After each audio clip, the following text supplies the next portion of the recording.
ईमानदार चोर की इंसानियत। चोर की चिट्ठी। रीना के घर के थोड़ी सी दूर पर काली माता का मंदिर था। मंदिर में रोज़ सुबह 6 बजे जोर जोर से घंटियाँ बजाकर भोर की आरती हुआ करती थी। आरती की आवाज़ के साथ ही रीना जाग उठती थी और उसकी रोज़ाना की दिनचर्या भी शुरू हो जाती थी। लेकिन आज आरती की आवाज़ के बाद भी वह बिस्तर से उठी नहीं। नींद तो खुल गई थी, परंतु बिस्तर से उठने की हिम्मत नहीं हुई। थोड़ी देर लेटे लेटे सीलिंग को निहारती रही। फिर जब बेचैनी होने लगी तो बेमन से बिस्तर से उठ गई। चूल्हे पर चाय का पानी रखने के बाद बोझिल कदमों से अखबार लेने के लिए दरवाजे की तरफ चल दी। फर्श पर पड़ा अखबार उठाते ही वह चौंक गई। पास ही एक सफ़ेद रंग का बंद लिफाफा पड़ा था। लिफाफे पर लिखा था, सिर्फ रीना दीदी को मिले। आगे पीछे न कोई नाम न कोई पता, डाकघर की सील भी नहीं थी। इतना तो तय था कि कोई व्यक्ति खुद यहाँ लिफाफा डालकर गया है, लेकिन कौन और क्यों? इसे उधेड़ बुन में जिज्ञासा हुई और तुरंत लिफाफा खोलकर देखा तो एक चिट्ठी रखी मिली। चिट्ठी हाथ में लेकर कुछ पल सोचती रही कि पढूं या फेंक दूं। न जाने किसने लिखी है और इस तरह रहस्यमय तरीके से चिट्ठी भेजने का मतलब क्या? बिना पढ़े फेंक दी तो हजारों सवाल दिल में कोलाहल मचाते रहेंगे। एक झटके में उसने चिट्ठी खोलकर पढ़ना शुरू कर दी। प्यारी दीदी, नमस्कार। मैं ही वो बदनसीब चोर हूँ जिसने 3 दिन पहले आपके घर में डकैती कर लाखों रुपए की नकदी और सोने चांदी के आभूषणों पर हाथ साफ किया है। रीना को काटो तो खून नहीं है, ऐसा महसूस हुआ। पहली लाइन पढ़ते ही रीना का चेहरा गुस्से से लाल पीला हो गया। पिछले 3 दिनों के दौरान हुआ घटनाक्रम तेजी से आंखों के सामने घूमने लगा। जानता हूँ मेरा यह इकबाल जुर्म आपके गुस्से को 7वें आसमान पर ले जाएगा और थोड़ी हैरानी भी होगी कि एक चोर आपको चिट्ठी लिखने की हिम्मत कर रहा है। आपका गुस्सा होना बेहद लाजमी भी है। आपके जीवन भर की जमा पूंजी चुरा कर मैंने आपके और आपके परिवार के हर सदस्य के सपनों का हरण किया है। कल यानी घटना के अगले दिन आपके घर में हुई चोरी की खबर अखबार में पढ़ी तो बड़ी शर्मिंदगी महसूस हुई। अफसोस भी बहुत हुआ।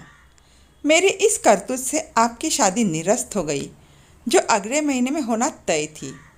ऐसा लगा मानो जिस बहन की शादी का सपना मैं बरसों से देख रहा था, आज उसी बहन का नया संसार बसने से पहले ही खुद अपने ही हाथों से उजाड़ दिया। जी हाँ रीना दीदी, मेरी एक बड़ी बहन है, अंजना। परिवार में हम 3 लोग हैं, माँ, अंजना और मैं। अपना दुखड़ा सुनाने से पहले मैं कुछ कह देना चाहता हूँ। दरअसल मैं वैसा चोर नहीं हूँ जैसा आपने सोचा है। अपने ऐशो आराम या मेहनत से बचने के लिए मैंने ऐसा शर्मनाक और गैर कानूनी कृत्य नहीं किया है। हाँ दीदी, मैं ग्रेजुएट हूँ और फिलहाल बेरोज़गार हूँ। पिता का देहांत मेरे बचपन में ही हो गया था।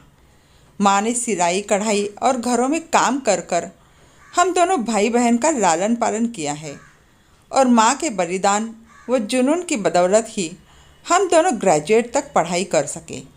फिलहाल किसी छोटी मोटी नौकरी की तलाश में है, लेकिन काफ़ी चप्पलें घिसने के बाद भी बेरोज़गार है।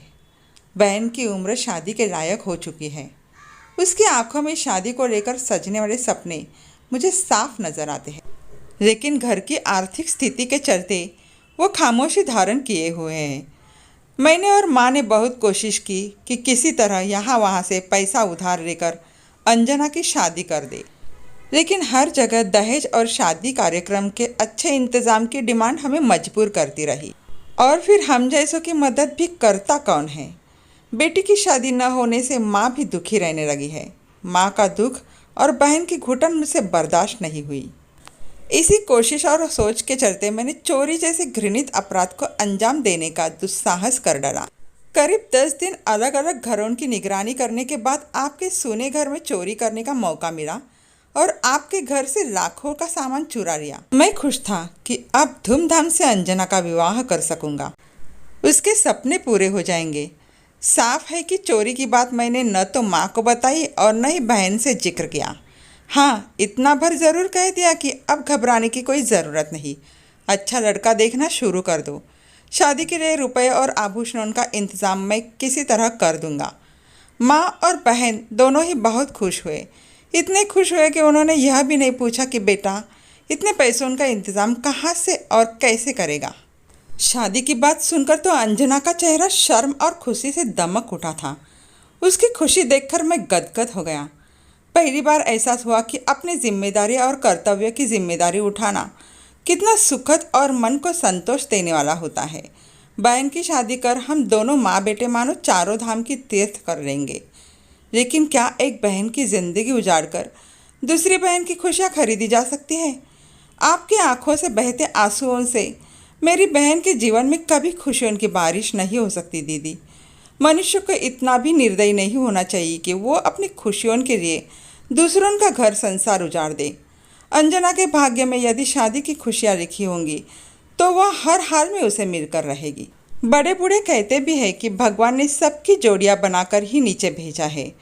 मैंने सोच लिया था कि आपके सारे रुपए और एक एक आभूषण आपको लौटा दूंगा।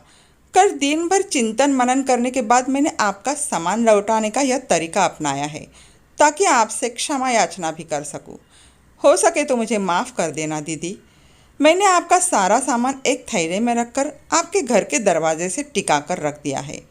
जब तक आप सामान नहीं उठाएंगी मेरी नज़र उस पर जमी रहेगी ताकि कोई और सामान चुरा न ले। एक साथ कई तरह के भाव रीना के चेहरे पर आकर धमा चौकड़ी करने लगे। चिट्ठी हाथ में दबाए हुए बहुत तेजी से दरवाजे की ओर दौड़ी। एक झटके से दरवाज़ा खुला। थैला वही रखा था। जल्दी से थैला उठाकर वो अंदर ले आई। एकदम से बिस्तर पर पलट दिया। फिर अचानक उसे चिट्ठी का ख्याल आया और एक बार फिर अचानक वह दरवाजे की ओर दौड़ पड़ी। दरवाज़ा खोलकर उसने चारों तरफ नजरें फिराकर देखा। सूनी सड़क पर कोई भी नहीं दिखा। चिट्ठी अभी पूर्ण हुई नहीं थी। आगे लिखा था, एक गुजारिश है दीदी, इंसानियत व कानून दोनों ही नज़रों से मैंने ऐसे अपराध को अंजाम दिया है और उसकी सज़ा भी कानून में तय है। एक न एक दिन कानून के लंबे हाथ मुझ तक पहुंच ही जाएंगे। मेरे जेल जाने के बाद माँ और अंजना की ज़िंदगी बर्बाद हो जाने का पूरा अंदेशा है। अतः मैं चाहता हूँ कि पुलिस में दर्ज चोरी का मुकदमा आप वापस ले लें ताकि मैं पूरी तरह से बेफिक्र होकर अपनी माँ और बहन की सेवा कर सकूं, उनका सहारा बन सकूं। नमस्कार। रीना ने फौरन अपनी माँ व अन्य परिजनों को जगाकर सारा किस्सा सुना दिया। उनके सामने जेवर और रुपए रख दिए। माँ का तो खुशी के मारे रो रो कर बुरा हाल हो गया।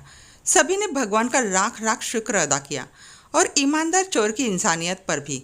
रीना ने चोरी हुआ सामान वापस मिलने की जानकारी पुलिस को देकर अपनी एफआईआर भी वापस ले ली। साथियों, ऐसी अच्छी अच्छी कहानियाँ सुनने के लिए कहानी को लाइक शेयर करके अपने इस चैनल को सब्सक्राइब कर लो और बेल बटन को प्रेस करो ताकि आगे आने वाली कहानी का नोटिफिकेशन सबसे पहले आपको मिल सके। धन्यवाद।